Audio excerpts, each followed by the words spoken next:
그리스도의 풍성하신 은혜와 사랑이 늘 함께 하시길 바랍니다. 오늘 이 아침에는 요한복음 제13장 21절로 30절까지의 말씀, 생명의 삶 큐티 2월 18일자 말씀입니다. 예수께서 이 말씀을 하시고 심령이 괴로워 증언하여 이르시되 내가 진실로 진실로 너희에게 이르노니 너희 중 하나가 나를 팔리라 하시니 제자들이 서로 보며 누구에게 대하여 말씀하시는지 의심하더라. 제자 중 하나 곧 그가 사랑하시는 자가 예수의 품에 의지하여 누웠는지라. 시몬 베드로가 머리짓하여 말하되 말씀하신 자가 누구인지 말하라 하니 그가 예수의 가슴에 그대로 의지하여 말하되 주여 누구니이까. 예수께서 대답하시되 내가 떡 한 조각을 가져다가 주는 자가 그니라 하시고 곧 한 조각을 적셔서 가롯 시몬의 아들 유다에게 주시니 조각을 받은 후 곧 사탄이 그 속에 들어간지라. 이에 예수께서 유다에게 이르시되 네가 하는 일을 속히 하라 하시니 이 말씀을 무슨 뜻으로 하셨는지 그 앉은 자 중에 아는 자가 없고 어떤 이들은 유다가 돈꾀를 맡았으므로 명절에 우리가 쓸 물건을 사라 하시는지 혹 가난한 자들에게 무엇을 주라 하시는 줄로 생각하더라. 유다가 그 조각을 받고 곧 나가니 밤이로라. 요한복음 13장 21절로 30절까지 말씀해 보면 가롯 유다라고 하는 인물이 부각이 되어지고 베드로와 요한이 그 사람이 누군지 제자 중에 누군지 예수님이 누굴 말씀하시는 것인지 알고 싶어 했습니다. 그래서 시몬 베드로가 요한에게 주님께 질문해 보라고 머리짓을 했다 그럽니다. 23절에 보면 여자의 제자 중 곧 하나가 곧 그가 사랑하시는 자가 예수의 품에 의지하여 누웠는지라 그랬습니다. 이것 우리의 개념으로는 조금 이해하기 어려운 부분이 있습니다. 뭐냐 하면은 예수님하고 요한하고 남자 여자도 아닌데 왜 이렇게 가슴에 의지하고 있었다, 품에 의지하고 있었다 이런 표현을 했을까 하는 것입니다.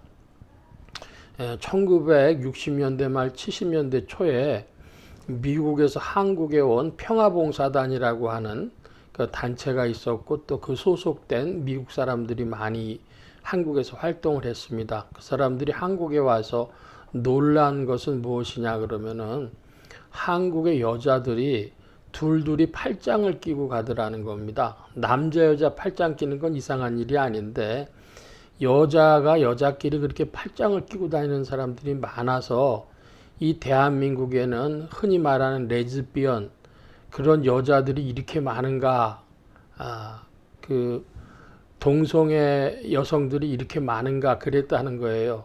그러니까 한국의 그 문화를 미국 사람들의 눈으로 볼 때 이상했던 거죠. 바로 이 13장 23절도 그와 같은 겁니다. 그래서 제자들이 특별히 그 베드로가 요한에게 이제 질문해 보라고 이렇게 가까이 있으니까 이야기를 했습니다. 그랬더니 주님이 그 대답 대신에 떡 한 조각을 찍어서 가룟 유다에게 주시면서 내 하는 일을 속히 하라 이렇게 내가 하는 일을 속히 하라 이런 말씀을 하셨습니다. 그런데 27절에 이상한 좀 표현이 있어요. 조각을 받은 후 사단이 그 속에 들어간지라 그런 표현이 나옵니다. 사단이 들어갔다. 생각을 집어넣었다 이런 표현도 나오고요. 요한복음에 나오는 표현들인데요. 사람 속에 영감, 영어로는 인스피레이션이라고 그러지 않습니까? 밖에서부터 어떤 생각이 들어옵니다. 그 생각이 그 사람 속에 머물면서 이제 아니야 이거는 이렇게 해서는 안 돼 하고 자기 속에 반성이 일어나든지 하면서 자기 속에 씨름을 하는 거죠.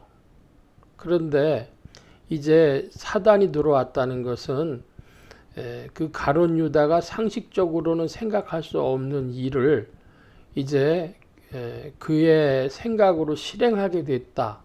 이런 뜻을 가리킵니다. 외부에서 생각이 들어와서 자리 잡아서 그 사람과 일체화된 것이죠.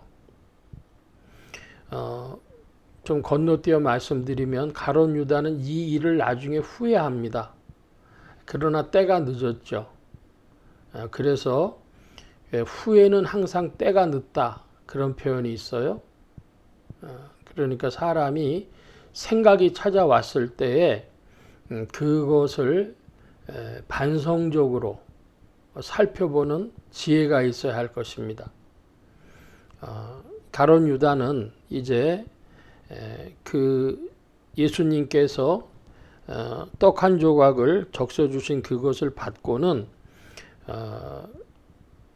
나가게 되어집니다. 30절 말씀에 보면은 그 조각을 받고 곧 나가니 밤이로라 그랬습니다. 이 단어를 써도 되고 안 써도 되는데 그 밤이라고 하는 단어를 써서 시간을 확정한 의미도 있지만 성경학자들은 이것을 하나의 상징적인 것으로 봅니다. 어둠이었다는 것입니다. 이 어둠은 어떤 어둠이냐? 그러면 가룟 유다의 어둠이었고 더 나아가 보면 어리석은 인생들의 어둠이라 하는 것입니다. 이제 가룟 유다는 예수님 팔려는 생각이 마귀가 준, 사단이 준 생각과 일치가 되어져 가지고 그것을 실행하러 움직이는 것이죠. 그것이 밤입니다. 어둠이죠. 오늘날 인생들도 자기의 양심으로 할 수 없는 일을 끌려다니는 것은 어둠이기 때문입니다. 밤이기 때문입니다. 그 옆에 제자들은 이 내용을 잘 몰랐습니다. 그래서 29절에 보면 물건을 사라 하시는 것인지 가난한 자들에게 뭘 줘라 하시는 것인지 이렇게 생각을 했다 그럽니다. 그러니까 제자들도 모두 가까이 있었어도 다 알 수가 없죠. 오늘날도 우리가 주님의 나라에 참여합니다. 그리스도의 몸된 교회라 그러죠. 교회의 역사가 있습니다. 그 교회의 역사가 어디로 흘러가는지 주님 곁에 있어도 우린 잘 모릅니다. 그러나 중요한 것은 베드로와 같은 사람이어야 되겠고 그가 닭 울기 전 3번 주님 부인한 일로 나중에는 울게 되어지죠. 또 요한은 끝까지 그 예수님의 모친 마리아를 책임지는 인생을 살게 됩니다. 책임윤리죠. 그리고 후에 바울 같은 인생들은 또 변화돼 가지고 주님을 전하는 일로 자기의 생애를 걸었습니다. 변화되는 인생이 복이 있다 하겠습니다. 밤을 살고 있는 인생들, 어두움을 살고 있는 인생들, 죄악을 살고 있는 인생들, 무지한 인생들이 그리스도 안에서 빛으로 나와서 회개하고 새로워져서 주님을 따르는 그 일로 주님 안에서 새로워지는 일로 이끄심 받아야 되겠습니다. 오늘도 주 성령께서 어리석은 자들을 깨우치시고 빛을 비춰주시며 이끄시는 줄로 믿습니다. 오늘도 주 앞에 겸비하여 주와 함께 전진하는 인생들 되어지시기를 축원합니다. 오늘 말씀 여기까지 봅니다. 기도합니다. 만복의 근원 되신 주님 함께하여 주시어서 그리스도 예수의 밝은 빛이 우리의 어둠을 몰아내는 줄 믿사오니 오늘도 어둠과 같고 밤과 같고 또 죄악과 무지 가운데 있는 인생들이 주님의 빛을 받아 새로워지게 하시고 성령께서 이끌어 주셔서 주님의 나라에 동참케 하여 주시옵소서. 주의 사랑 가운데 더욱 전진하기를 사모하며 예수 그리스도의 이름으로 기도하옵나이다. 아멘.